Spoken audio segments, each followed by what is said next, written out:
Okay, check this out. This is the Hyundai Elantra N TCR. And today I'm going to review it and tell you everything you need to know about this and whether you should buy it. Let's roll!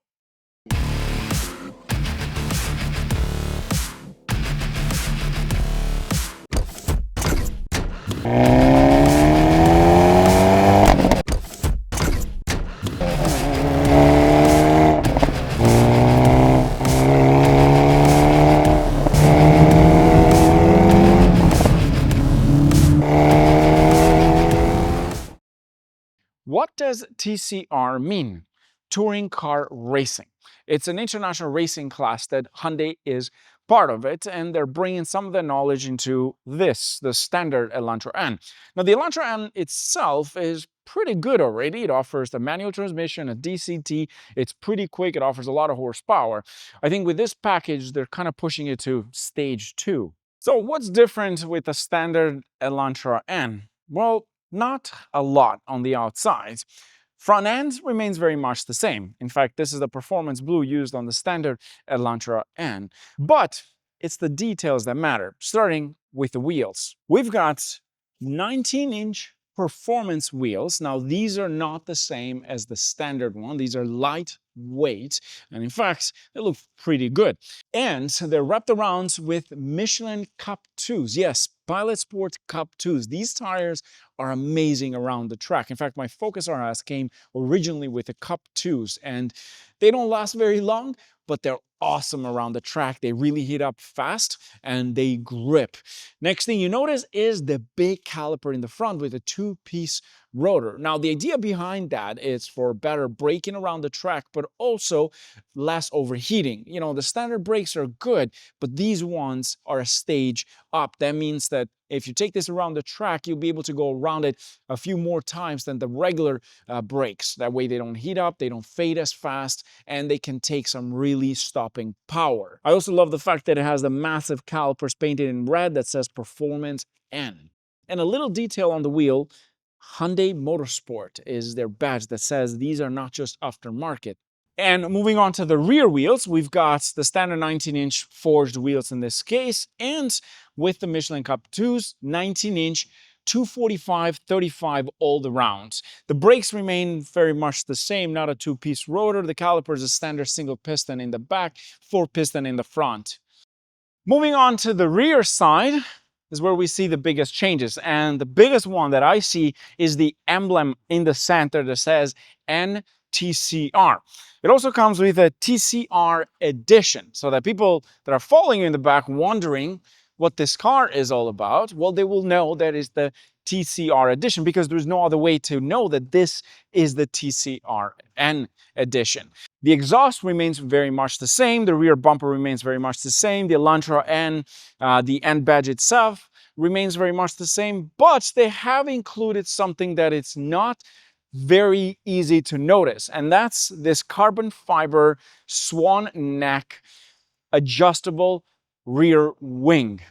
And this is probably the biggest topic that I've read on the post that I did on YouTube in the community tab, and I wonder why. Now, I get it.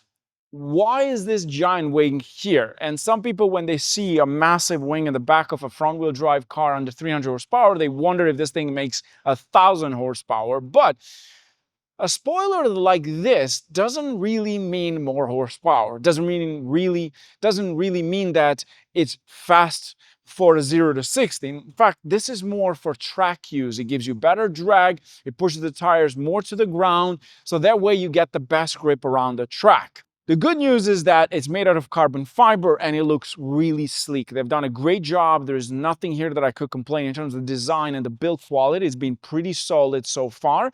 And you can adjust it because you have these little screws on the side here that you can move the position depending on the track that you are using.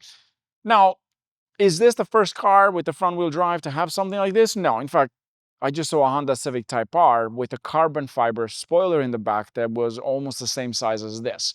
And also the new Integra Type Pass Track Edition. Can't remember the name itself, like the model, the trim, but it's going to have essentially the same wing as this one, or maybe slightly different. Is this like a deal breaker? Does it make the car look weird? Not really. If you know the use of this, then you'll understand why this thing is here. In my opinion, it actually looks pretty okay. It doesn't bother me. The view is perfect. It makes the car look a little bit different, especially with the badges in the back, but it is useful. It's not here just for looks. And I will talk about that when we go for a drive. But the next thing I want to talk about is the interior. Okay, before we jump in, here's something you need to know. There's a couple of things added here, like the door sill that says N Performance with the racing flag pattern. There's also a door projector that says TCR Edition, nice add-on, but only for the driver, not the passenger. And we get inside, and the first thing you notice is the beautiful Alcantara steering wheel with the blue stitching around it, and also the 12 o'clock stripe at the top. And we've got the beautiful Alcantara also on the door panels here, left and the right sides. Moving on to the center, this is the manual transmission. It is available at DCT and manual, and it has a beautiful boot with the blue performance, blue in this case, stitching, including the actual gear knob, which also has the Alcantara finish and the handbrake as well. And the last part is the actual seat belts, which has the performance blue. Now, the car itself is already pretty loaded. It's just an Elantra N is pretty good, and you get it in DCT or 6-speed manual transmission, which is great, unlike the Honda Civic Type R, which is only available as a manual transmission. This comes in both, so it's available for both sides. And I know a lot of people have gone for the DCT. It is faster, it makes more horsepower, and some people just don't know how to drive manual. In this case, we have the manual version, but it will be offered with manual transmission and automatic. Overall, the car is in a fantastic shape the way it is. It offers so much tech. Like, I love the seats have already that bucket style design. They're pretty awesome. They hug you, and they're very comfortable for day to day. You have the N badge that lights up, and that's another nice touch to it. But other than that, you've got already quite a lot of things in this car that you don't want to add. Maybe some people would say, I would have loved to see some carbon fiber. Then what's the point of it? Does it replace a part to make it lighter? Not really. It just looks nicer overall. And I think that's the idea behind the Alcantara steering and the rest of it. Now, the next question is, how much money is this thing going to cost you? And how does it drive from the standard model?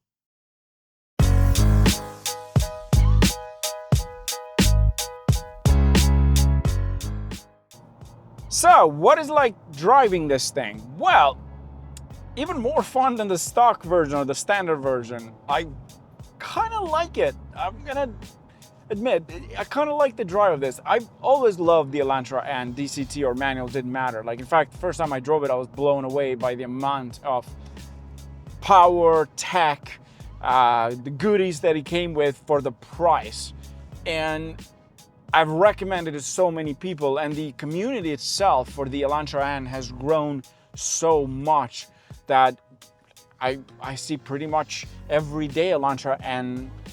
Kona N's not so much. They didn't sell that many and discontinued those, but this one, it's such a superb value for what you get. It's a lot of car for the price.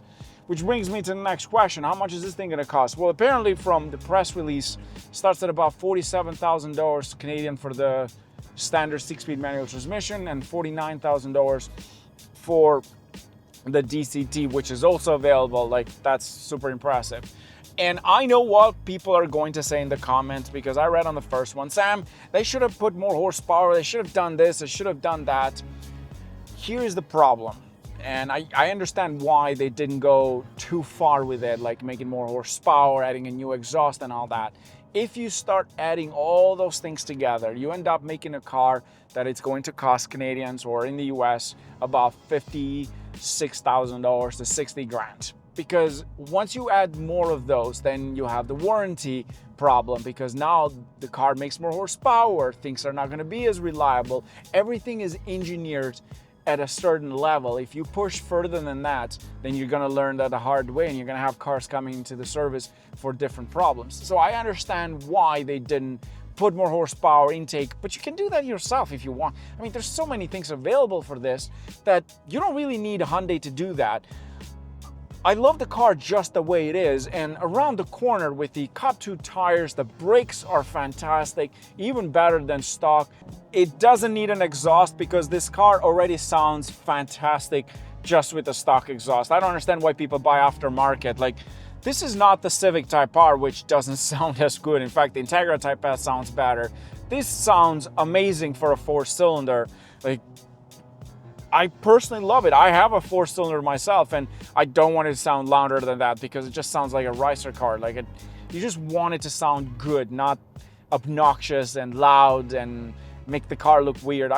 Just perfect tone. That's what you need. It's got the pops, it's got the bangs. That's all you need in this car. It's a 4-cylinder vehicle. Here's what I did though. I added up all the costs for all the parts they added, and to see whether you could just buy them yourself instead of, you know, getting this car. And you will end up with a more expensive car than this. Like, I did the math, the wing, the brakes, the tires, the wheels. I mean, we're talking about great quality products. These are not your AliExpress products. These are properly engineered, backed with a warranty. So you're going to be protected down the road. You don't have to worry about that wing breaking the next day you take it to the track. So I think the package itself, it's a steal. If you actually look at it in detail, like, think about this way. The tires alone on this car cost about, the Cup 2s, if you bought them today, 19-inch, you're looking at about $1,500 to maybe $2,000, depending on the size that you wanted. On this size, you're looking at about, that alone, about $1,800 plus installation. Or I remember putting the Cup 2s in the RS, that my cost was about $1,800 Canadian, almost $2,000 with installation. Next thing, you've got the wing. That wing alone, a proper wing with warranty, not a fake one, a cheap one. It's easily about $3,000. Again, a good quality wing that you can adjust it. I'm not talking about a $500 one from AliExpress or Amazon. I'm talking about a proper one that will do the job, and it's going to hold around the track and not crack. You'll be shocked how many I've seen cracked. This is the good quality, in my opinion. Then you've got the wheels, forged wheels, lightweight. Those alone are about $2,000 to $3,000 right there. Then you've got all the other stuff like the interior, the wrap of the steering wheel. Like, they kind of add up, and you end up making it more expensive.